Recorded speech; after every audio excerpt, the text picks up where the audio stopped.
Buongiorno, my darlings. Hello, it is Sunday again. It came up so quickly.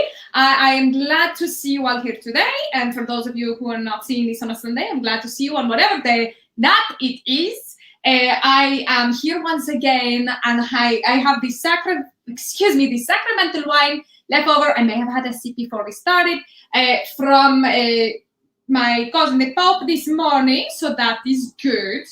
And he's so good, you know. It is so nice to have a cousin who lets you have the leftover sacramental wine. I have already gone to confession today to confess all the sins I plan to commit this week, so that is good. And speaking of sinners, I do have a wonderful guest with us today. She is a lady from Chaste Treasure, so obviously we're a little naughty to begin with. And I'm just going to bring her in because I am very, very, very excited. If I can figure out how to do it. There she is, Fraulein Elsa! Yay! Oh my goodness, hello. Guten Tag, mein Freunde. Guten Tag. Hello, all right. So I came to a realization yesterday when I was getting ready. I said, oh my goodness, Elsa's going to be here.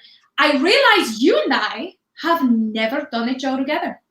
Not even a concert. Nothing. I mean, except the group ones. Yes, we haven't even done a Ladies Unlaced yet. Yet. I say yet, because that will happen. Yes. And I'm in charge of these things, so I can make these things. Yeah. I am not 100% in charge. That's mostly Lady Morgan and Lady Rosaline. But for the show, I have a tiny bit of influence. So mayhaps I will use that. I think you should. And, it's funny because people say, I have a favorite lady. Some people have favorite ladies. And I say, which one? And they said, well, the brunette with the red dress and the accent. You're like, that. It doesn't. Is Katya's dress red? Because I think there might be three of us. Nine. Katya's dress is teal. It's more like the color of my hair right now. Ooh, I love it. I heard you got tangled in little seaweeds. I did. I got tangled in a bunch of nasty sea kelp, and I did not look nice. I was quite. Let's say my aroma was quite distinct, and I decided it was time to get a nice shower and clean up for you. No, that's fine. I figured you were either entangled with a sailor or with a merman. So, a merman. My question is, with mermen, where do you find their bratwurst? Where is the bratwurst in a merman? Where is it? Oh wait, no, that's a bad question. I just have never seen a merman with man parts. The question that I was about to ask because I feel very. All right, where is it on a centaur? And then I realized what I was asking before I finished asking it.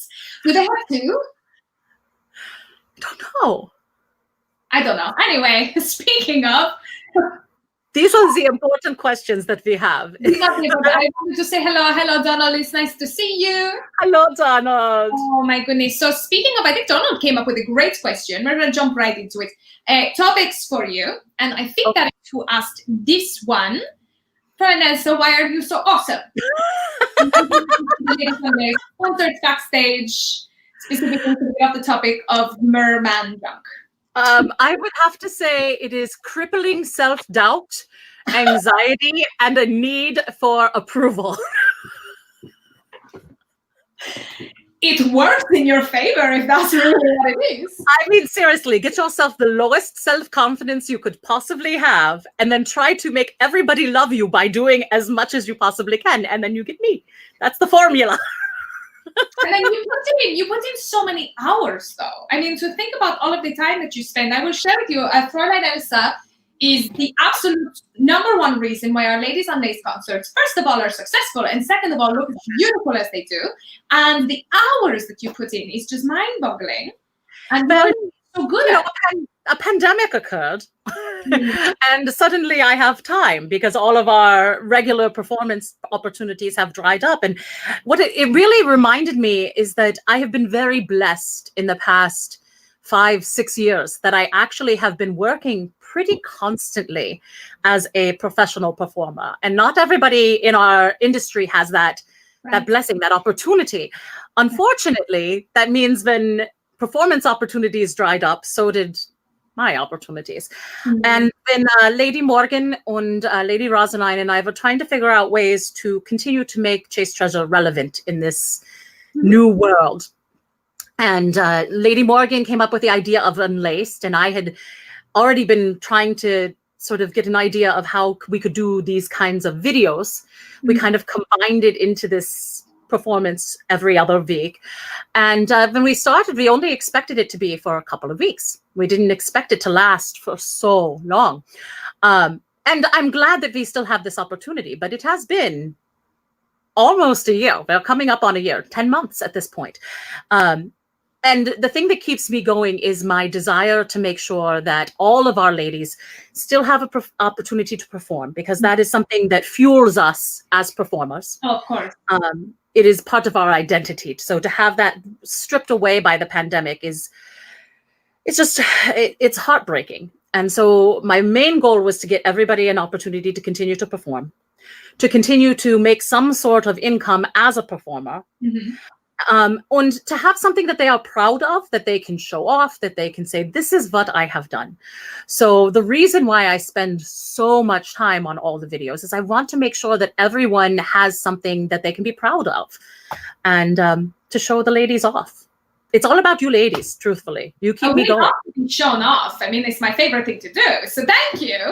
No, you're most welcome. Those of you who have been enjoying those Ladies Unlaced concerts, I will give almost all of the credit to Fraulein Elsa, because she's just put in so much work and they look great. And that's why I think they've been going for as long as they have. They're so exciting.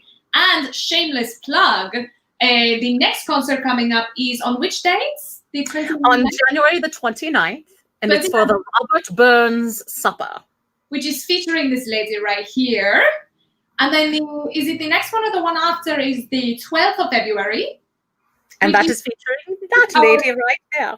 That's right, a special Valentine's episode. So, you know, it's the best way to celebrate Valentine's Day. I'm not doing anything else, so I might as well be there. Actually, Fraulein Elsa, I thought that perhaps on Valentine's Day you might want to come back with me, because we had talked about, I had shared from the last episode last week that we discovered that the best first dates, the ones that usually lead to long-term relationships or marriage, begin by eating Chinese food. And Chinese food is one of my favorites. Any Asian food that I can get my hands on and my mouth on, I will take the Asian food. So what you're saying is we will eat sushi and ramen and pad thai, everything on camera on Valentine's Day. If it excites you to watch me eat noodles, please come and watch. I'm Italian. I'm aroused by anyone eating noodles. This is a great idea, everyone. Dankeschön, thank you. I love the idea of it, and I have nothing else planned for Valentine's as of yet. We shall see. Give it another week. You know, there might be a gentleman that comes along. You never know. Of course. Hey, a pandemic gentleman. Well, anyway, speaking of gentlemen, I have a great question for you. I would love, and I want to weigh in on this too. I'm going to be a little selfish here, but I want to hear your answers first. So there is a new story sweeping the nation, and it is about a little bit in the future, in the Regency era, but it is still a period piece. It is called Bridgerton. I have not seen it yet. I have not seen it either, but it inspired a question, and it was, you know, people are looking at these very romantic, steamy period pieces that are a little naughty. They're coming into vogue. Is what I'm saying. There's a lot of these popping up everywhere. You had Outlander, you had, oh my goodness, a long time ago you had the Tudors, but it's sort of coming into vogue again. So if there was an original, if there was an original series based on Fraulein Elsa's life, who would play you? Who would your love interest or interests be? And who is the villain? What's the story? Like, I want to cast like a Netflix original. Fraulein Elsa. Well, I have in the past been told that I resemble Janine Garofalo. I don't know who that is. Janine Garofalo. See, you're a little bit younger than I am. So if you have ever seen, trying to think what she was, The Truth About Cats and Dogs, or The Matchmaker, or Mystery Men is the one that I loved. There she played the bowler. She was a superhero whose special talent was bowling with a bowling ball with her father's skull. All right. He's a comedian. I'm absolutely not looking into a mirror that shows me the future. Absolutely. I think you do look like this person very much. Oh my goodness, yes. So wow. I've been told Garofalo, but she also has a very dry, sardonic sense of humor. And I think that suits me very well. Let's see. So mayhaps Janine Garofalo. I mean, of course, I think also resembles you, and not necessarily in the face, but in the hair and the person, and sometimes the personality. Who is the lady who play in she plays Snow White in the new Once Upon a Time? She's got a yes. Oh, I would say so honored. Oh, yeah, you definitely have very similar. There's lots of similarities about you, and I could see her pulling off that sort of like, oh, I mustn't, but I shall, but I mustn't, but I shall kind of thing that you do. You know what I mean? Yes, she was in Mona Lisa Smile was her first big film before Once Upon a Time. Yes, absolutely. Slight detour for a moment, and then we can come back to this. My cousin on the Book of Faces the other day posted this meme that said something along the lines of watching TV with me means, or watching films with me means that I will point out every single actor and everything they have ever been in. And I said, that's not me, that's my aunt, your mother. And then I realize in this moment right now that it is me.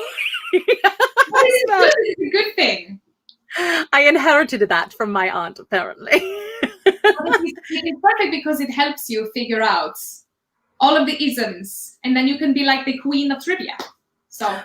And then I can go on to Jeopardy and win millions of dollars. Done.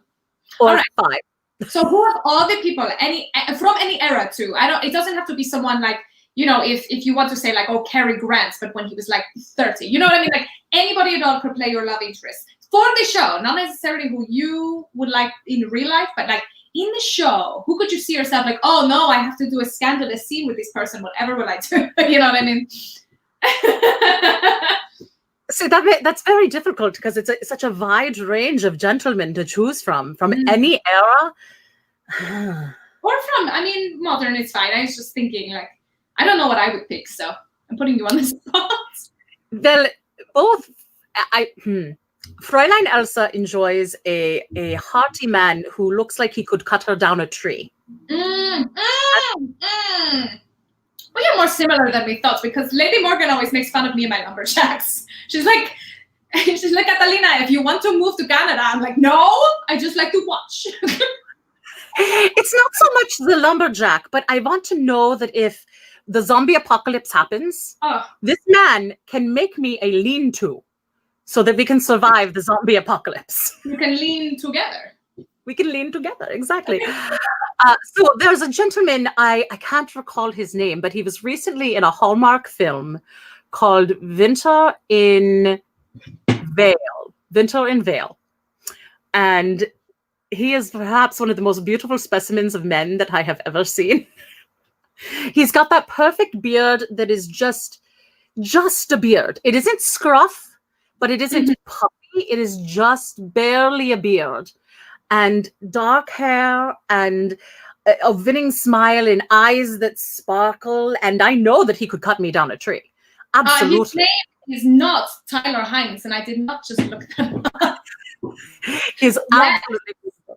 Now, there's also, that's just the general look. There's also a gentleman who frequents the New Jersey Renaissance Festival who I'm friends with. He could also play the part. But I'm going to leave that up to our audiences to guess who that is. I mean, I agree. If that's I know who I'm speaking. Yeah, come on. Are you frozen or am I frozen? There we go. Okay, excellent. Oh, okay. All right. So, is that the only love interest, or would you have like several? Ooh, several. We've got 2 already. That's true. They would be fighting for your honor, you know. How about like a villain? I need somebody nerdy. I need someone a little bit, like, once again, sort of like the Clark Kent thing. He could have the glasses on, but underneath, he could totally cut me down a tree. Yes. I keep going back to the same thing. I mean, yeah, that's right. You're like man with axe cuts tree. Yes. Do you have someone in mind as someone special? I mean, you had someone in mind to play me. Do you have someone in mind to be my love interest? Oh my goodness. See, my mind goes to like, all right, it's a period piece, so you want someone who can handle, but at the same time, every man, and this is for all of you boys who are watching or who are watching in the future. Some of you already know this. If you come to Renaissance fairs, you already know this. But every boy, I don't care who you are, anyone masculine, of whatever gender identity you are, any person who is dressing masculine who chooses specifically the black leather or canvas pants, the breeches that come up high waist, right? The riding boots that come up to your knee, and the white, what are these? A white puffy shirt, V-neck. I don't care who you are. I don't care. I don't care your body type. I don't care height, weight, whatever. You look fabulous. Every gentleman or person who is masculine looks beautiful in this outfit. So I'm trying to think who does period pieces, but I'm like, it doesn't matter. You're just putting in that one. I have one. Yes, please.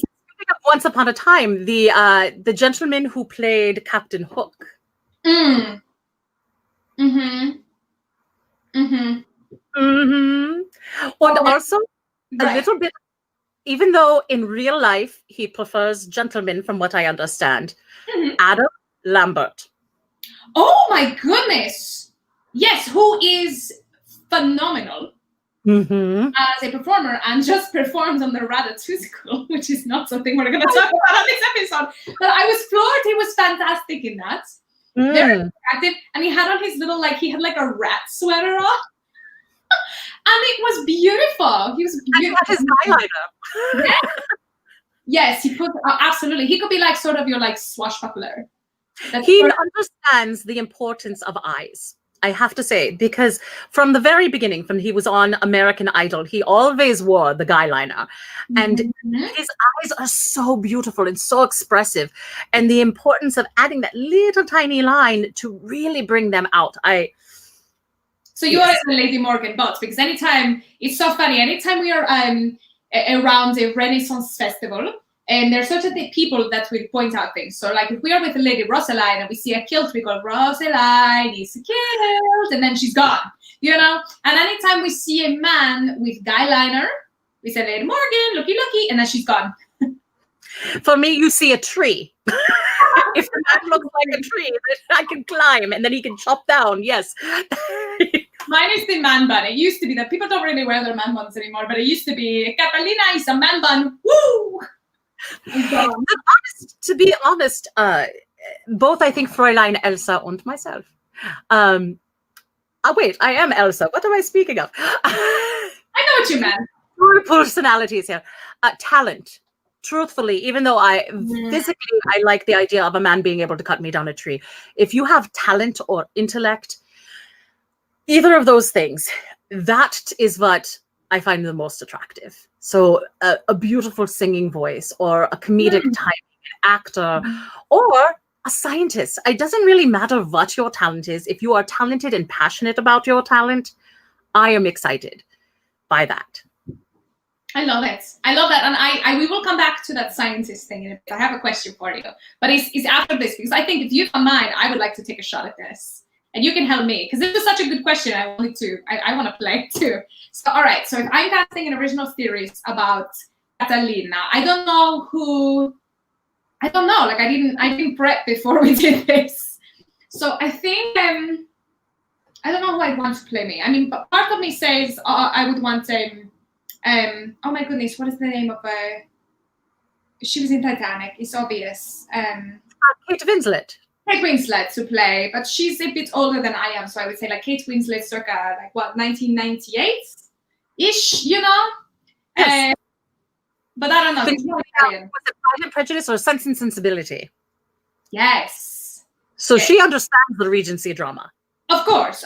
She's always in period pieces, But I don't know. I don't know if she could pull off a sass, I don't know who's got it. I know, it's hard. There's not a lot of Italian actresses that are like... It's kind of like a little bit of Kate Winslet and a little bit of Tina Fey. If you could combine them into one, that would be Catalina.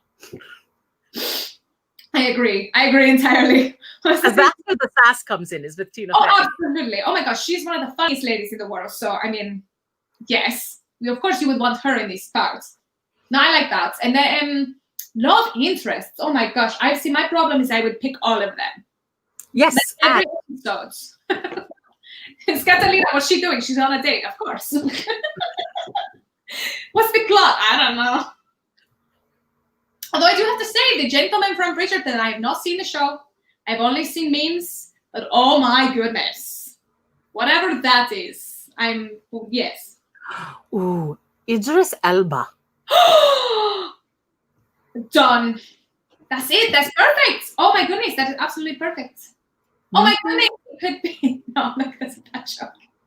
I was gonna say we could do Othello. We could just do the whole. But it would make sense. I like pillows. Now I'm trying to think of a villain also for either one of us, because you suggested a villain. I mean, my ex could definitely be the villain. I feel like we need like a female villain, like and then it brings up that sort of girl power thing, you know, like where she's doing it the wrong way, but we're doing it the right way. Sort of contrasts. I feel like she would have to be blonde. Oh, obviously, because right. Because for brunettes, we have to have blonde villains. It's always the thing. Brunettes and redheads, we stick together, the gingers, but the villain has to be blonde. And named Amber. It's named Amber.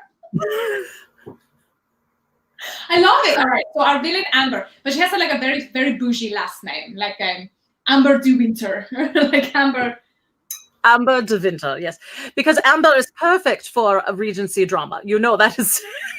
Well, that's like the name Tiffany, which I just learned is like as medieval as like... It was in like an Arthurian legend that really? A lady Tiffany. And that we think of that as being such a modern name. It's actually a very, very old name. Charlize Theron. Oh, Charlize Theron. Oh, yes. Absolutely. But I like her, though. Unfortunately, I actually like her as a person. I don't want her to play my villain, although she would be very good. A sympathetic villain. She could be like an anti-hero by the end. You know? You can join forces. That makes for the interesting show. My problem is I don't know a lot of up-and-coming actresses. I'm trying to think of anybody who's... All of my knowledge of actresses is sort of along the Kate Winslet era. Well, there has been a long time since we had a true period piece, too. So, like, we're thinking back. I love her stuff as long as we're... I don't know. Margot Robbie. Oh, the perfect blonde, and she looks like Amber. So she looks like an Amber, exactly, and she has big, giant eyes that she can like bat her eyelashes and get anything she wants. All right, come with me on this journey. So Charlize Theron and Adam Lambert get into a swashbuckling fight on a boat. Could you imagine? I would love that for your honor. You know, right? He takes her down. So I have to, this is slightly a tangent, but my favorite piece of art, there's several favorites, but my favorite piece of art at the Delaware Museum of Natural History, or not Natural History, excuse me, the Delaware Art Museum. My favorite piece of art there is by Howard Pyle, who was an illustrative artist in the turn of the last century. And he has a beautiful painting called The Flying Dutchman. Of course, a Flying Dutchman, right? Deutschmann, yeah. I just added another hero. Keep going. But Howard Pyle is actually the reason why we think of pirates looking the way that you described, in the tight pants and the big billowy shirts. It was his illustrations of pirates that led to that image that we now associate just naturally with pirates, because he illustrated pirate books that way. So his Flying Dutchman is this man standing on the bow of a ship, and it's based on the story of that particular ship. And he is standing with his arms crossed, and the ship is going down. It's at an angle, and you can see that he is like standing firm with the ship as it's sinking, and all of his other pirates are like falling off the ship in agony, and his eyes are glowing this yellow orange, and he has this red scarf flying behind him, and he's this moment of stillness and complete disarray. That is my favorite painting.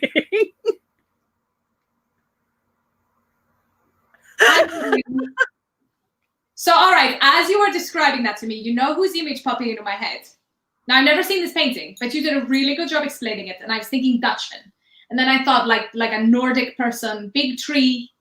Do you know who should play? You should know who should play the sort of brooding hero in your story. Complete with the pants, the eyeliner, the red scarf below all of the chaos. Alexander Skarsgård.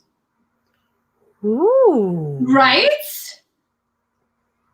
Right? I think I like this idea. I definitely like this idea. He played Tarzan, so you know he's built like a tree. I love that. I also want to bring this up because this made me giggle. It was more energetic, Catalina or Margot Robbie? Catalina. Probably me. Most definitely Catalina.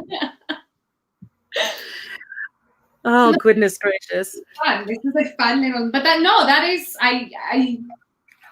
I'll put my bunk, you know. Speaking of artwork, though, Catalina, I noticed that you actually completed part of your task from last evening, hanging some pictures on your wall. I did. And another thing, I'm going to totally plug the Delaware Art Museum right now. Please. You have a pre-Raphaelite artist on your wall. I do. I love the pre-Raphaelites, and the Delaware Art Museum has the largest collection of pre-Raphaelite artwork outside of Great Britain. Really? And I'm assuming you have some Waterhouse paintings. They might have a Waterhouse. They have a lot of Rossetti. Singer Sargent? They do, yes.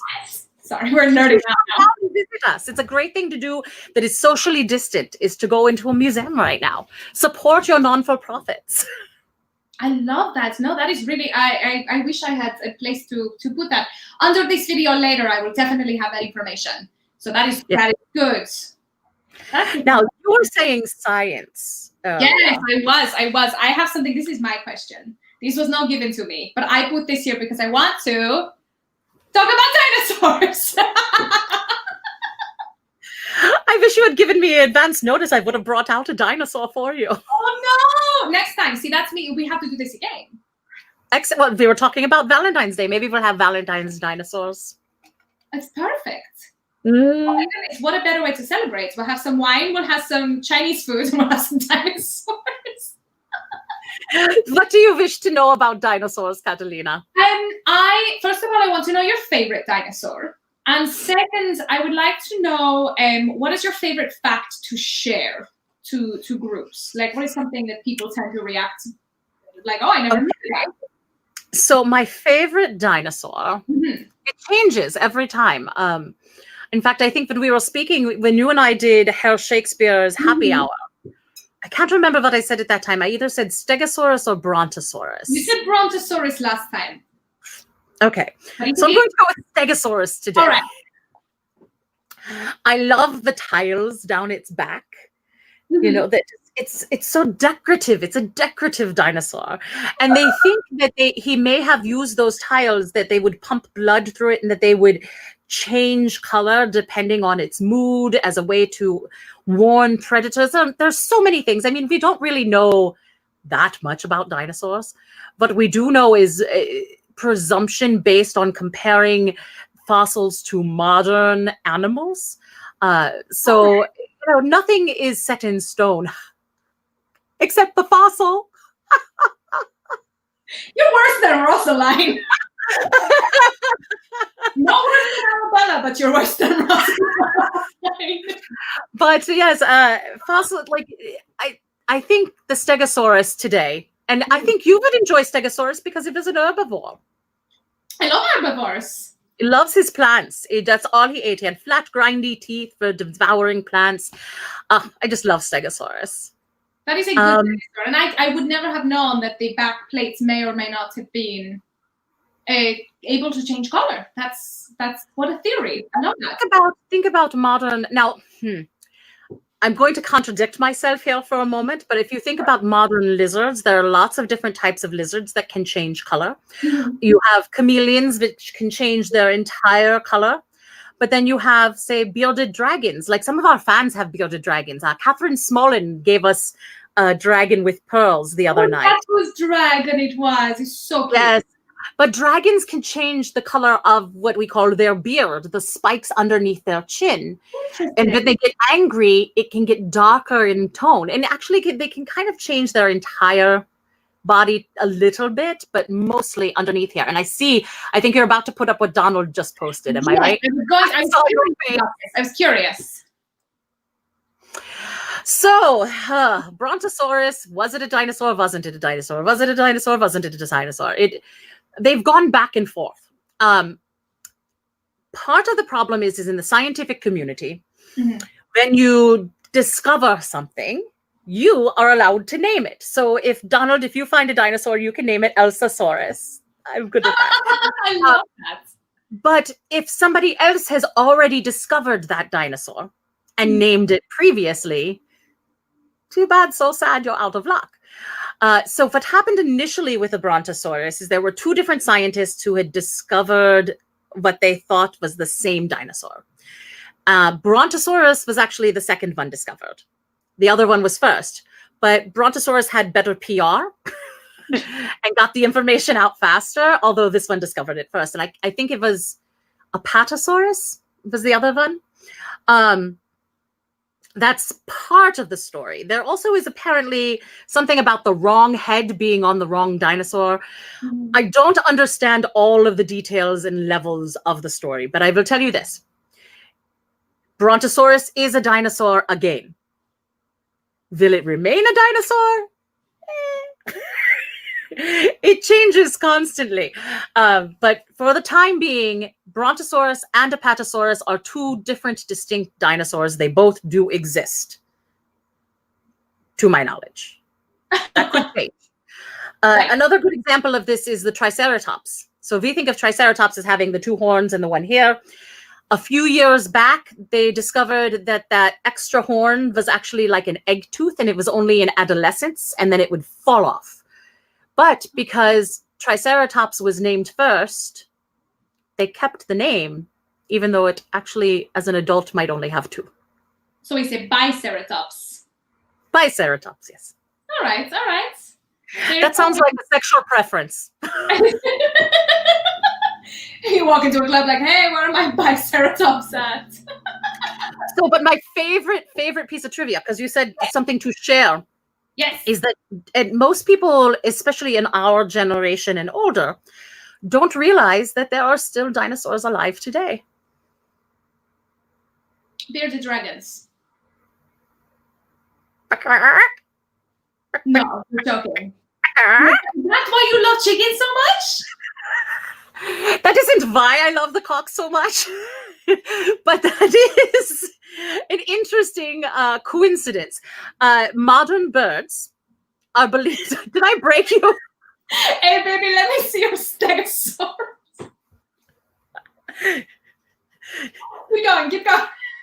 But the fact of the matter is that fossils are hard as rock. So just saying. Yes, if anyone was wondering, this is not a show for kids. It is Vine Doc, even though it's at 2:00 on a Sunday. It's after church. I already gave my confession for the week. That's exactly what I did. Hey, this. We have to drink this. And so you have the sacramental wine. I have the cider. Oh, I love it. Because I don't do beer, so it has to be cider. Okay. But yes, modern birds are believed to be the descendants of dinosaurs. All right. So I like to tell small children who they quite often take chicken and form it into dinosaur-shaped nuggets these days. Sorry. I tell them when they are eating dinosaur nuggets, they're actually eating dinosaurs. Right. Interesting. I would never have known. See, that's why I ask you, because you can teach me, and then I can pretend like, oh, I knew this already. I'm teaching all of you. But here's the thing. Fraulein is not a paleontologist. It is a side passion. So any information that I get incorrect, I apologize to any paleontologists out there. But I always tell children when I work at the museum is I tell them science is constantly changing. People think science is stagnant, that it is what it is. But we learned even this year that science can change, and we are constantly learning. That's the importance of being a scientist, is someone who's willing to constantly learn. So when it comes to dinosaurs, I tell the kids, this is what I know as of right now. Right. Come back to the museum in 20 years after you've gone and gotten your PhD in paleontology and say, Fraulein Elsa, that was not correct. And I will say, thank you so much. And now I will teach you what you teach me. I mean, we just recently learned that the world is round. My cousin, he's a bit of a jerk, but he just tried to prove, you know what I mean? I still don't believe it, but I mean, it's constantly changing. You could totally, before you could just go to the edge of the earth and fall right off the corner. But now that it is round, you can just keep going in circles. It would be great. Like a dog chasing its tail. Oh my goodness, I gotta tell my cousin Magellan about this. He might be interested. So a friend of mine last night posted a moving image of her canine friend. And she was eating a sandwich, and apparently her canine friend does not enjoy it if she eats a sandwich and does not share it with the canine friend. Of course. And so what the canine friend does in retaliation is chase its tail anytime. And I was like, Mama, if you don't feed me that sandwich, I'm going to eat my tail. It's perfect logic. I love it. See, I love how we got on the topic of puppies, because I feel like every single one of these is going to end up there somehow. So there you go. We are animal lovers. Ladies of Chaste Treasure. We all love animals. In fact, I can't think of a single treasure that does not love animals. Although animals don't love us as much as that one camel loves Lady Sultana. Like, sure. I don't know. I was there that day. For those of you who don't know the story, I will have to have Sultana on one day to tell it from her perspective. But Arabella and I were with Sultana Lala at this very small Renaissance festival. So, I don't even remember where it was. But they had a petting zoo and they had a camel. So she got all excited because camels and Lady Sultana, oh my God, she loves them so much. So she went to go meet the camel, the lovely people who were running the booth. They love Chaste Treasure. They said, come on in, we will give you some special time. It was a beautiful moment. And there were portraits that were taken. And they were like those shutter ones where you get like almost a moving picture because it's so fast. So you get to see the moments where she's loving the camel. She's petting the camel. You see the camel, and then the camel looks down, and then the camel goes in, and then the camel chomps down. It was a baby camel. That gives you any indication of what was going on. And Sultana is she's gifted like we are, and the camel loved her a lot more than any of us ever did. So several years ago, I was doing a production of The Music Man at Walnut Street Theater in Philadelphia. And we had a live horse on stage to bring the Wells Fargo wagon on stage. His name was Jimmy.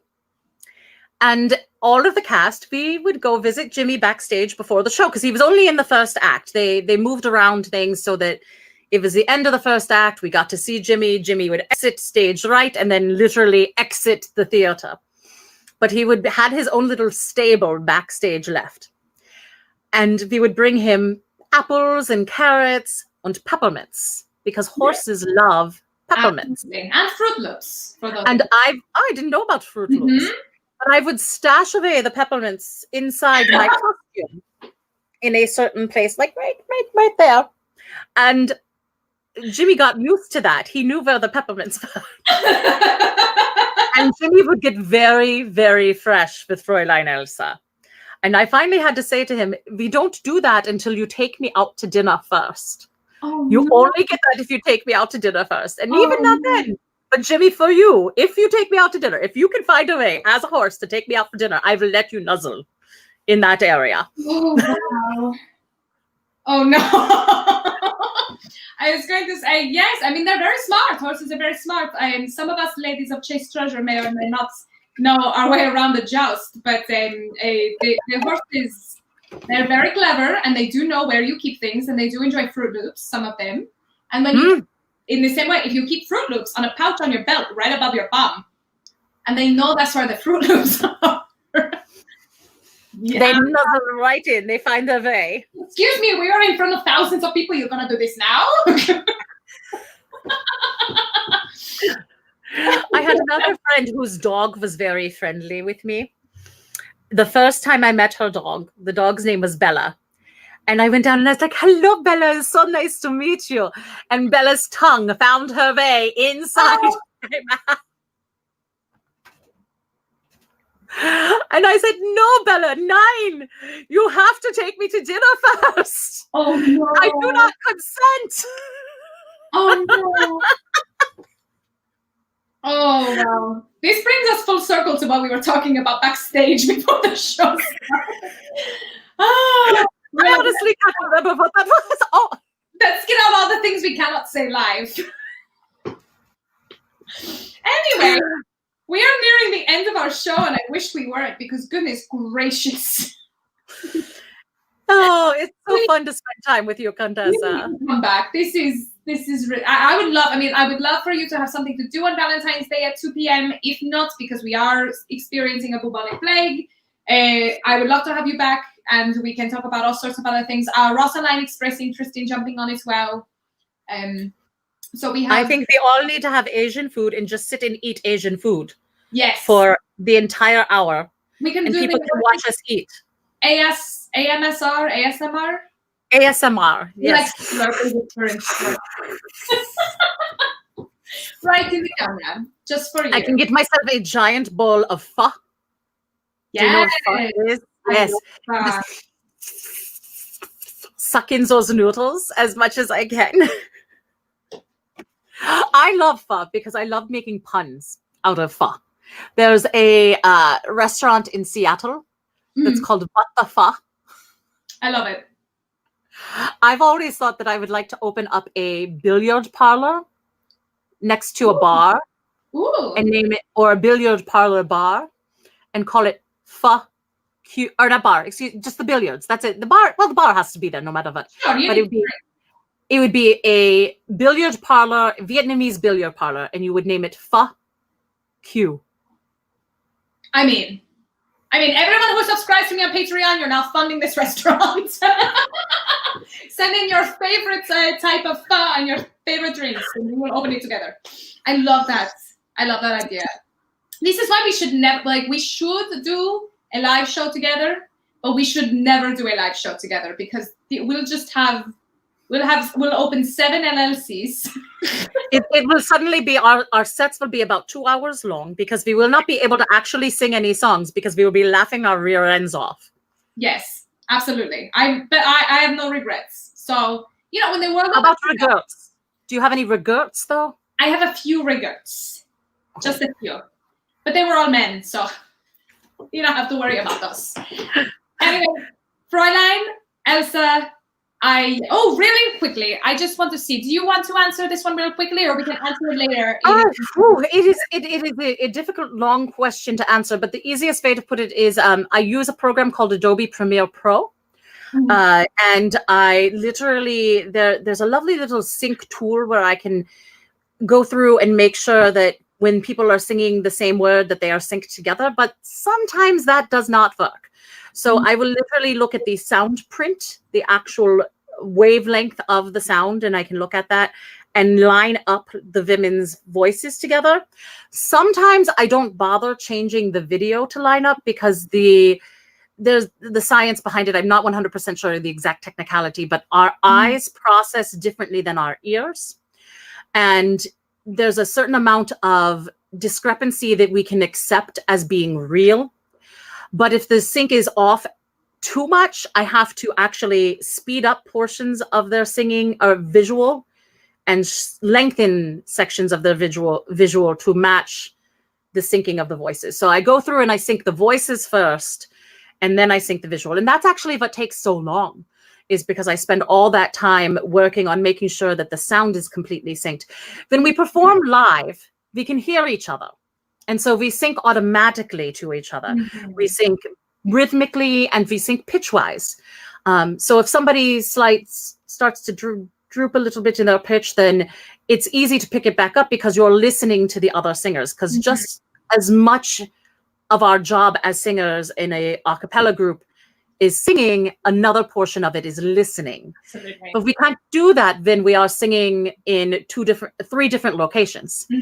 So that is what the editor does. That's what I do, is I go through and I make sure that everybody is right at the same place, and visually at the same place, auditory at the same place.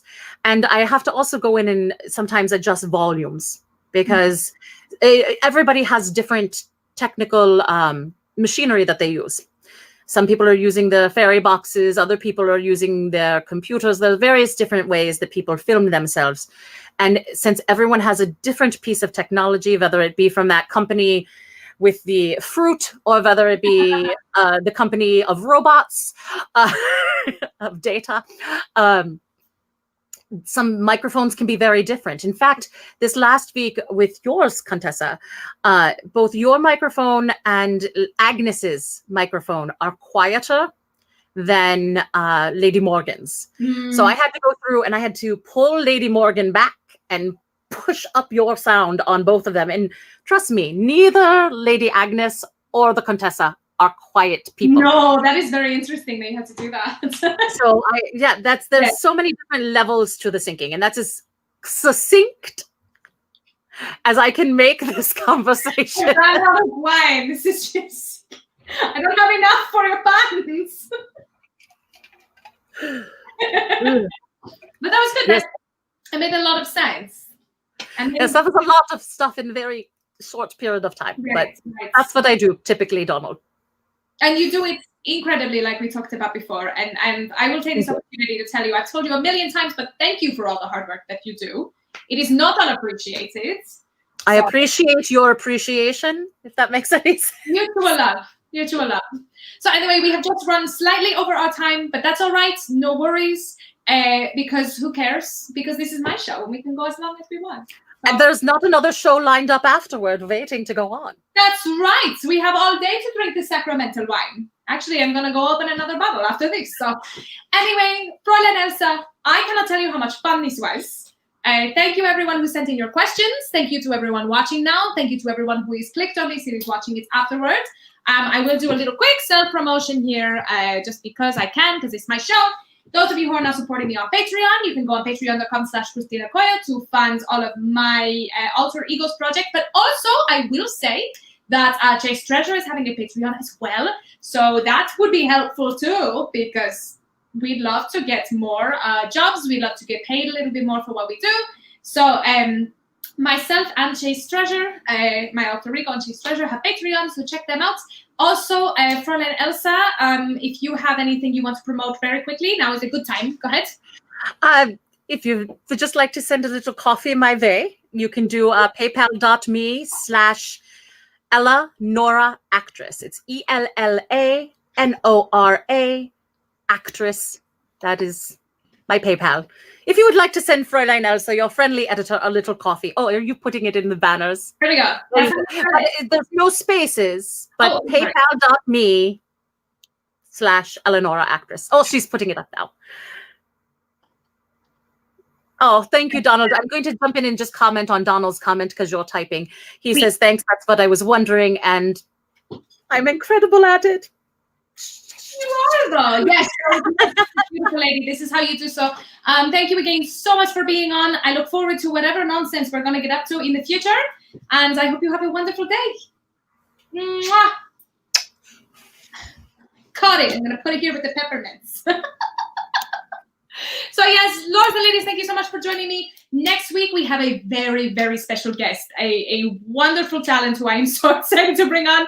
Miss Jade the Beer is going to be here, which is beyond me. I have no idea what she's going to get up to, but I know it's going to be nonsense. So those of you who are subscribed to my Patreon, remember that you have the opportunity to tell us what topics you'd like us to cover. So far, we have covered puppies, murder, dinosaurs, and casting an original Netflix series based on our lives. So, anything goes. I will see you all next week. Thank you so much for joining me.